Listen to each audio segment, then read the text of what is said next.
Money supply हमने पढ़ा। Money supply को मेजर कैसे करना है आज का हमारा टॉपिक है, ठीक है। मनी सप्लाई निकालने का एक फॉर्मूला है, तो उसको हमको पढ़ना है। तो यहां पर आइएगा, तो मनी सप्लाई निकालने का फॉर्मूला आपको ये दे रखा है, ये पढ़िए।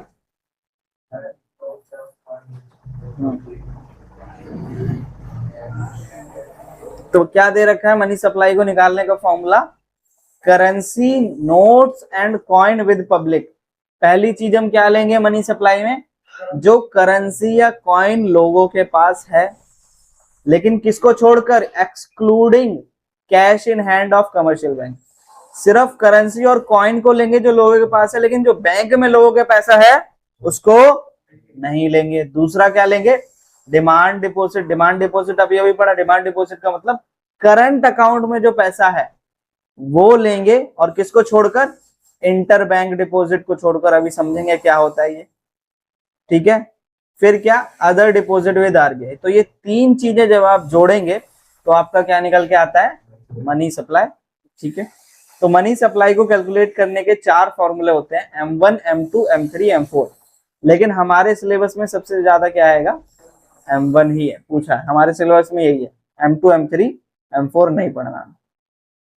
तो मैंने तुमको क्या बताया डिमांड डिपॉजिट के बारे में? मैंने पहले ही बता दिया, डिमांड डिपॉजिट बोल लो या फिर इसको करंट डिपॉजिट बोल लो, बात बराबर है। जो करंट अकाउंट होता है उसी को हम क्या बोलते हैं? डिमांड डिपॉजिट, ठीक है। इंटरबैंक डिपॉजिट समझो। इंटरबैंक डिपॉजिट क्या होता है? इंटरबैंक डिपॉजिट में जैसे ये आप हो, आपने अपने बैंक के अकाउंट में, करंट अकाउंट में पैसा जमा करवाया। अब आप भैया बिजनेस कर रहे हो तो आपको ट्रांजैक्शंस करनी है, तो आपने अपने बैंक में से किसी और बंदे के बैंक में पैसा भेजा, ठीक है। तो इस चीज को क्या बोलते हैं? यहां से यहां पर जो 200 रुपए गया, इसको क्या बोल रहे हैं हम? Inter bank deposit. तो ये जो पैसा यहां से यहां गया है, इसको आप मनी सप्लाई में नहीं लेंगे। कौन सा लेंगे? सिर्फ डिमांड डिपॉजिट, यानी करंट अकाउंट के अंदर जो पैसा है उसको ही लेंगे, ठीक है। और देखो अदर डिपॉजिट विद आरबीआई क्या होता है? Other bank deposit with RBI. तो कुछ और भी अब हमने पढ़ा, कमर्शियल बैंक जैसे तुम्हारा एसबीआई है, central bank of state bank of India है, सेंट्रल बैंक ऑफ इंडिया है, एचडीएफसी, बतेरे बैंक है, ये सारे कमर्शियल बैंक है। क्या ये बैंक पहले भी होते थे? नहीं। पहले आप देखेंगे तो पहले कुछ non bank post office bank होते थे, और अभी भी क्या है? नॉन बैंकिंग फाइनेंशियल कॉर्पोरेशंस होते हैं। मतलब ऐसे बैंकिंग सिस्टम जो बैंक का काम नहीं करते हैं। जैसे बैंक क्या काम करता है? आपका पैसा लेता है, ठीक है, आपका पैसा जमा करता है, आपको ब्याज देता है और दूसरे लोगों को लोन प्रोवाइड करता है। ये बैंक का काम बेसिकली है। तो एनबीएफसीज जो होते हैं, यानी नॉन बैंकिंग फाइनेंशियल ऑपरेशन, ये बैंकिंग का काम नहीं करते हैं, लेकिन इसमें फाइनेंशियल कॉर्पोरेशन है ये।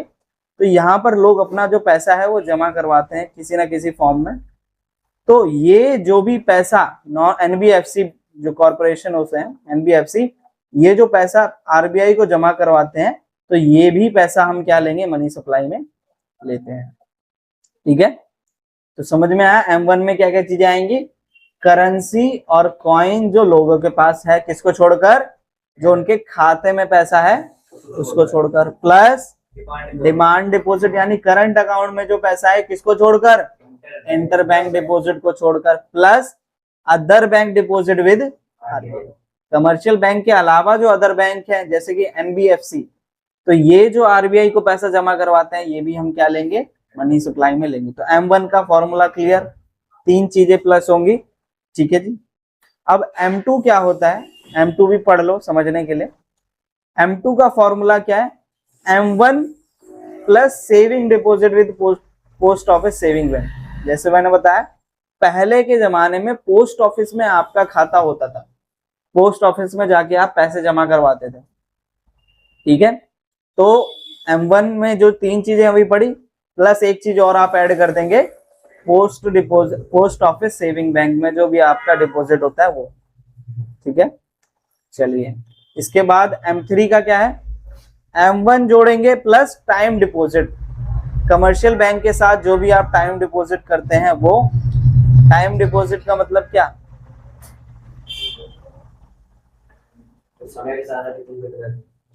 और इंटरबैंक डिपॉजिट यहाँ पर नहीं जोड़ेंगे। M4 में क्या आएगा, M3 plus total deposit with post office bank, और किसको छोड़कर, national saving certificate. National saving certificate क्या होता है कि जब आप पोस्ट ऑफिस में अपना पैसा जमा करवाते हैं तो पोस्ट ऑफिस वाले आपको एक सर्टिफिकेट देते हैं कि भैया आपके खाते में 10,000 रुपए आ गए हैं। ठीक है, तो इसको हम क्या बोलते हैं, नेशनल सेविंग सर्टिफिकेट बोलते हैं। तो यहाँ पर हम अगर समझने की कोशिश करें M1, M2, M3, 4, तो M1 क्या है, हाईली लिक्विड है। क्या है, हाईएस्ट लिक्विड है। और M2 क्या है, M2 में कैसे निकल रहा है, M1 प्लस सेविंग डिपॉजिट, तो ये मॉडरेट लिक्विड है। M3 क्या है, मॉडरेट इलिक्विड है। और M4 क्या है, मॉडरेट हाईएस्ट इलिक्विड है। ठीक है, तो ये आपका था M1 निकालने का तरीका।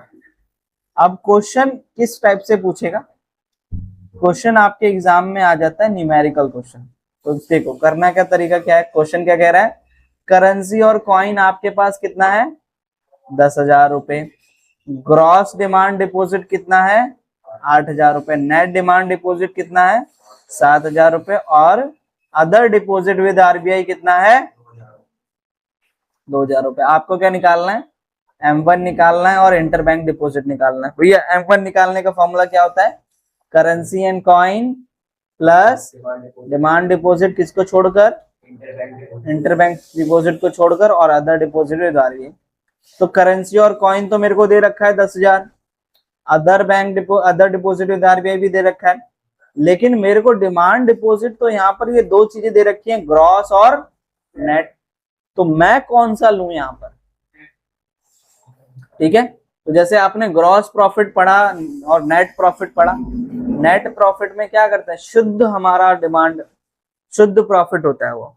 तो वैसे ही ग्रॉस और नेट का यहाँ पर क्या डिफरेंस है, क्या मतलब है कि जो ग्रॉस डिमांड डिपॉजिट होता है इसमें इंटरबैंक डिपॉजिट आपका इंक्लूडेड होता है।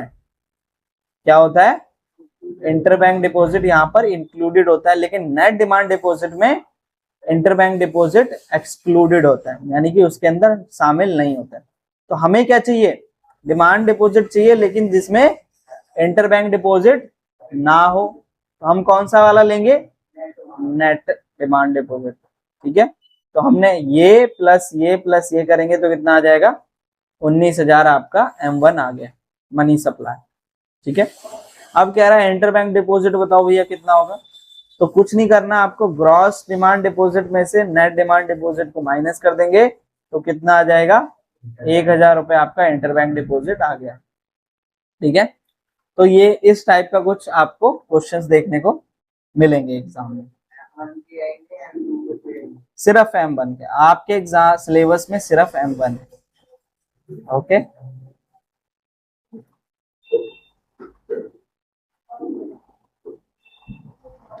ये देखो टाइम डिपॉजिट क्या होता है ये बताया गया है, 1 नंबर का MCQ में आ सकता है। जो डिफरेंस होता है किसके, M3 और M1 के बीच का जो डिफरेंस होता है उसको हम क्या बोलते हैं, टाइम डिपॉजिट बोलते हैं।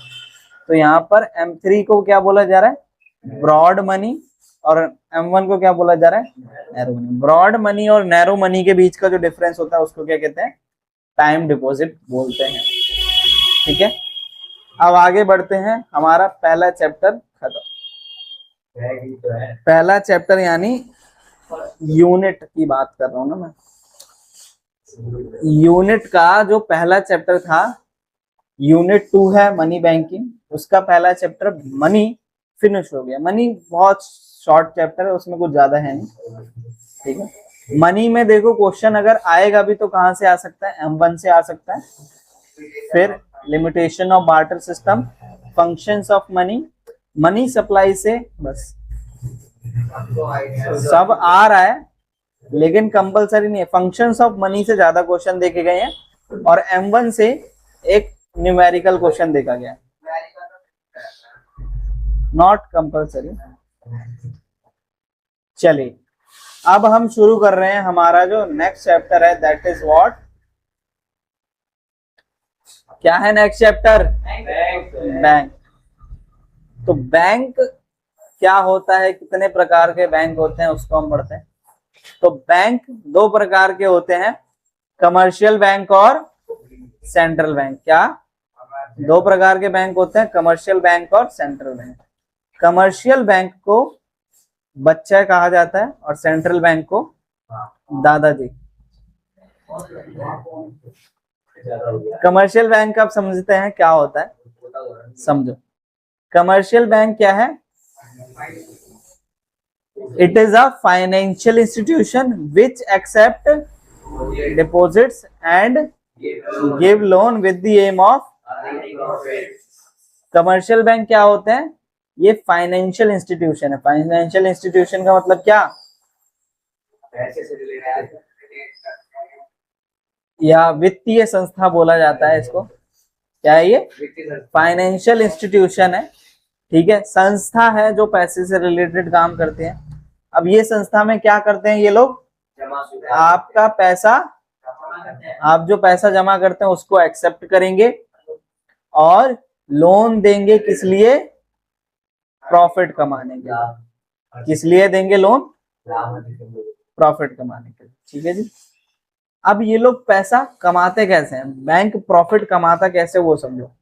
तो बैंक प्रॉफिट जनरेट करता है स्प्रेड के तरीके से। स्प्रेड क्या है?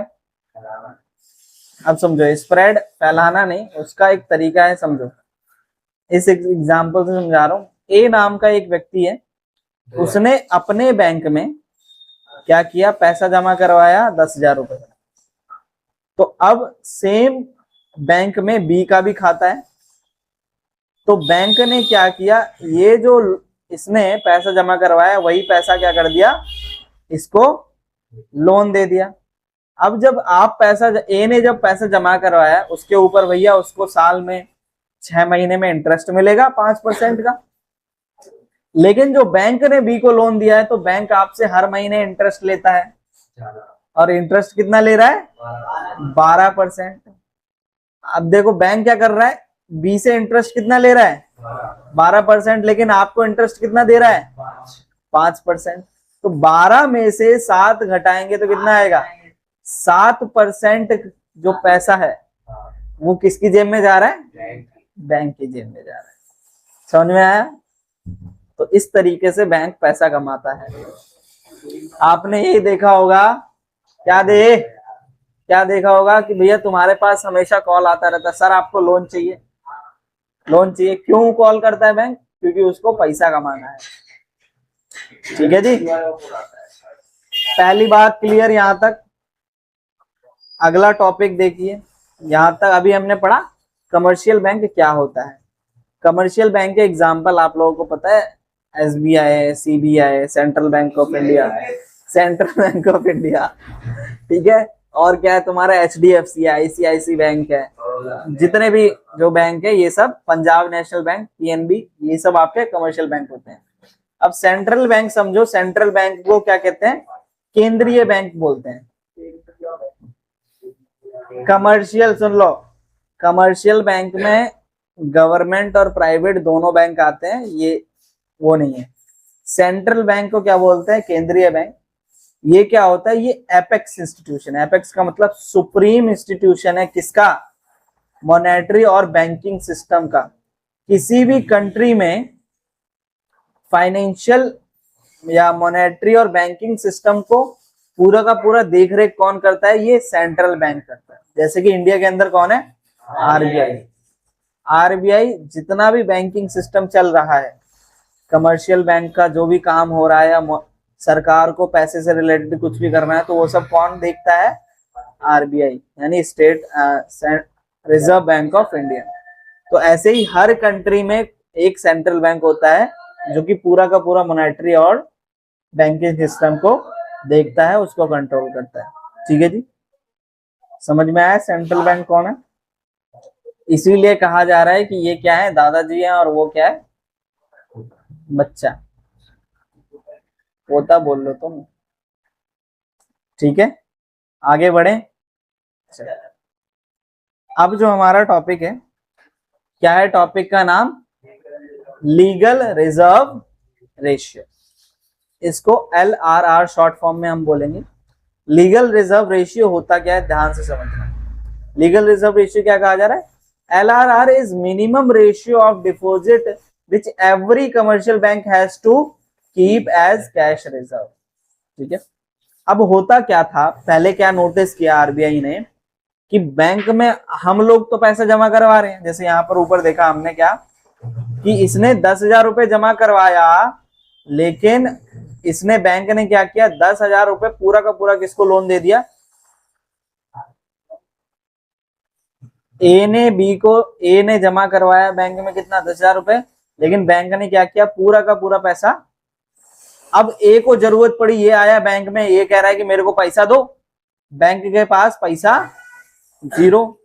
तो ऐसे केस में क्या करें, तो ऐसा स्थिति ना आए इसके लिए आरबीआई ने कहा कि आप क्या रखोगे अपने पास, लीगल रिजर्व रेशियो रखोगे। लीगल रिजर्व रेशियो क्या है कि मिनिमम रेशियो होता है। अब जैसे इस व्यक्ति ने बैंक में 10,000 रुपए जमा करवाए, तो बैंक अपने पास 2,000 रुपए रखेगा, बाकी का पैसा क्या करेगा, लोन दे सकता है या फिर आरबीआई के पास जमा करवा सकता है। तो इसको बोलते हैं LRR, जो मिनिमम अमाउंट कैश में, कैश रिजर्व में बैंक अपने पास रखता है, उसको बोलते हैं क्या, LRR, लीगल रिजर्व रेशियो, याद रहेगा। ठीक है जी। अब LRR जो होता है वो दो प्रकार का होता है, एक होता है कैश रिजर्व रेशियो जिसको CRR बोलेंगे, और एक होता है स्टैट्यूटरी लिक्विडिटी रेशियो जिसको SLR बोलते हैं। अब ध्यान से समझना ये क्या होता है। अब LRR तो मैंने बता दिया क्या है, कैश रिजर्व रेशियो समझना, जैसे यहां पर 10,000 रुपए जमा करवाए, तो 2,000 रुपए जो बैंक अपने पास रख रहा है उसको मैं क्या बोल रहा हूं, LRR। क्या बोल रहा हूं, अब LRR में से ये जो 2,000 रुपए है, इसमें से भी ये व्यक्ति जो है बैंक बहुत ज्यादा नटखट होता है, कमर्शियल बैंक बच्चा है, तो ये बहुत ज्यादा शैतानियां करता रहता है। तो इसलिए दादाजी ने कहा कि जो तुम पैसा, अब इसमें से देखो 8,000 रुपए तो ये लोन दे देगा, ये लोन भी दे सकता है या फिर आरबीआई को पैसा जमा, जैसे हम पैसा जमा करवाते हैं बैंक में, वैसे बैंक आरबीआई को पैसा जमा करवाता है और आरबीआई उसके बदले में इंटरेस्ट वगैरह कुछ भी देता है, ये सिस्टम चलता है। या फिर लोन दे सकता है, कुछ भी कर सकता है, ये सेंट्रल बैंक इसके अंदर है।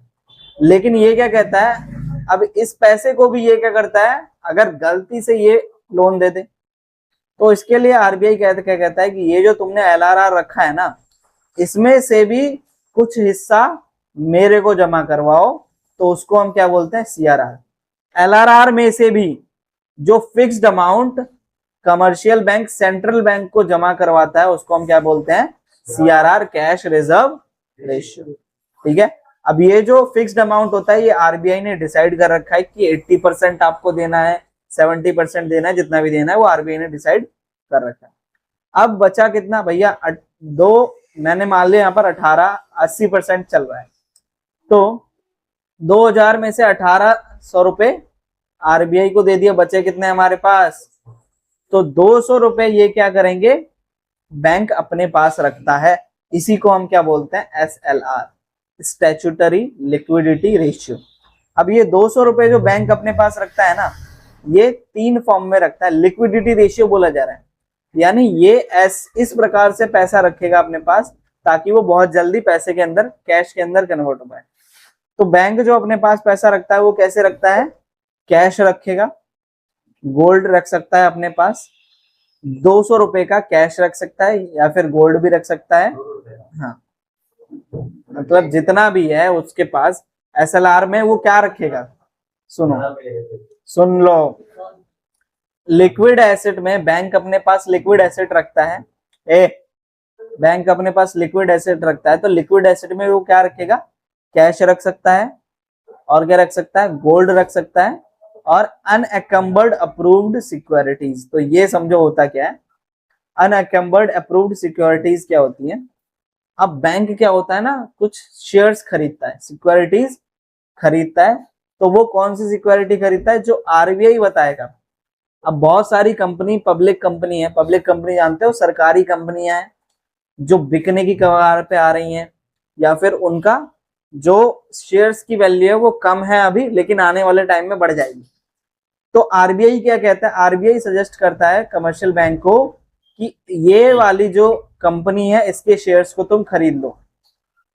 तो 200 रुपए में से कुछ पैसा इसमें लगा दिया, तो ये भी क्या है, इसको भी हम क्या बोलेंगे, एसएलआर बोलते हैं।